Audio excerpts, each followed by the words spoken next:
Siapa samurai bertopeng yang ada di hadapan Kafka? Berikut akan kita bahas mengenai hubungan antara nomor 8 di masa lalu. Let's check it out. Chapter 66, Soshiro Hoshina melatih Kafka di sebuah kuil.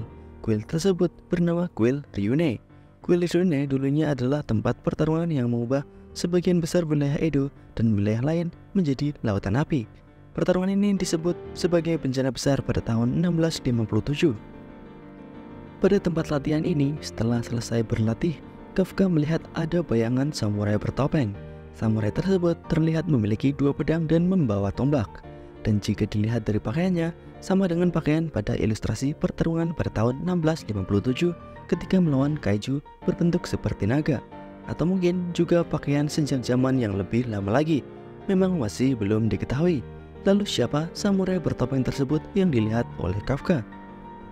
Jawabannya ada di chapter 79, walaupun disebut jawaban namun belum benar-benar pasti, yaitu ketika Shinomiya sedang bertarung. Ada flashback mengenai pembicaraan Shinomiya Kikoru dengan Narumi Gen. Shinomiya Kikoru sempat melihat sosok ibunya ketika mengenakan armor nomor 4, dan armor nomor 4 pernah digunakan oleh ibu dari Shinomiya Kikoru, yaitu Shinomiya Hikari. Fenomena ini juga pernah terjadi kepada orang yang menggunakan pakaian bernomor yang pernah digunakan oleh orang lain. Dan ini terjadi pada Komandan Akutsu dari Divisi Utara. Mengenai Komandan Akutsu sendiri, wajahnya masih belum ditampilkan di komik, masih berupa penyebutan nama saja. Namun jika dilihat dari di mana divisi Komandan Akutsu yaitu Divisi Utara, dan juga diketahui jika Komandan Akutsu menggunakan pakaian tempur bernomor, bisa diketahui jika Komandan Akutsu menggunakan nomor 3. Pernah disebutkan pada chapter 68 jika nomor 3 digunakan pada anggota dari Divisi Utara. Jadi kemungkinan yang menggunakan nomor 3 adalah Komandan Akutsu ini. Kembali membahas mengenai fenomena dari Shinomiya Kikoru dan juga Komandan Akutsu. Menurut Narumi, masih belum diketahui penyebabnya. Diduga itu berkaitan dengan ingatan kaiju yang digunakan sebagai inti pakaian tempur. Jadi untuk kasus nomor 4 memiliki kenangan ketika dipakai oleh Shinomiya Hikari. Lalu ingatan tersebut masuk ke Shinomiya Kikoru saat ini. Nah, pada kasus Kikoru tidak hanya memiliki ingatan saja, namun bisa meniru ingatan teknik dari ibunya. Ada beberapa nama dari fenomena ini sesuai dengan translasi bahasa masing-masing, seperti bayangan atau hantu untuk bahasa Indonesia, lalu ghost untuk bahasa Inggris. Namun dari bahasa Jepangnya sendiri, fenomena ini tertulis dengan kanji yang dibaca gene, yang berarti ilusi.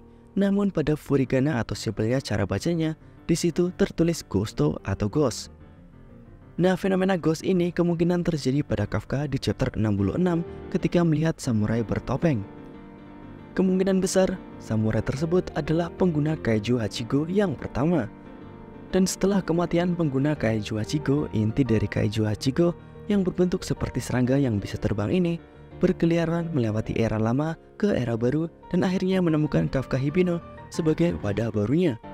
Alasan sudah ada pengguna kaiju Hachigo pada era lama juga sangat cocok dengan teknologi pada era lama.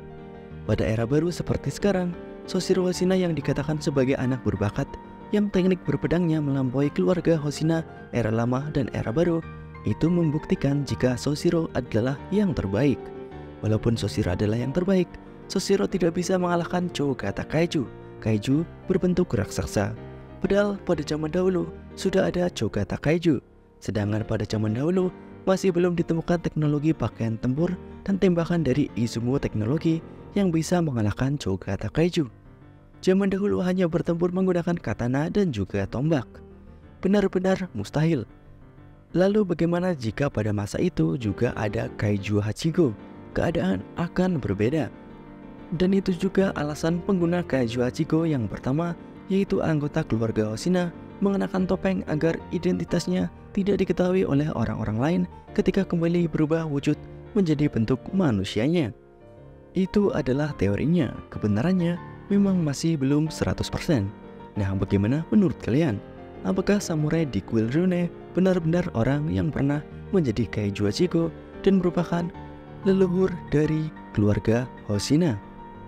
Tuliskan pendapat kalian di kolom komentar. Bye-bye.